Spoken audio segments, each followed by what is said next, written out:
ভারত বাংলাদেশের চলমান নরবরে সম্পর্কজনক পরিস্থিতি কি নতুন আলোর দিশা দেখা যাচ্ছে? ভারতে নিযুক্ত বাংলাদেশের হাই কমিশনারের 4 দিনের রাজ্য সফর এই বিষয়টা নিয়েই জল্পনা তৈরি করেছে। দীর্ঘদিন ধরেই প্রতিবেশী বাংলাদেশের সাথে ভারতের সম্পর্ক নিয়ে জল্পনা তুঙ্গে। বিশেষ করে তত্ত্বাবধায়ক সরকারের পরিচালনায় ভারত বাংলাদেশের সম্পর্ক যে অনেকটাই তলানিতে, এটা কিন্তু বলাই যায়।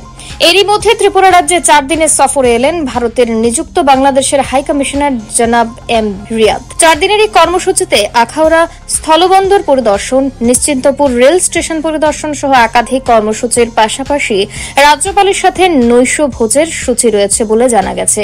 একটা মহল থেকে ধারণা করা হচ্ছে এই সফর প্রকারান্তরে ভারত বাংলাদেশের সম্পর্ককে ক্রমান্বয়ে মজবুত করার একটা কূটনৈতিক উদ্যোগ হলেও হতে পারে।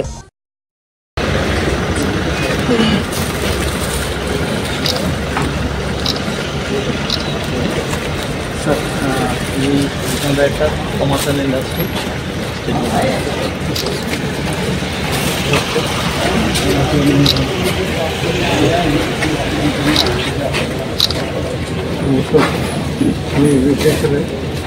ফোন করবো।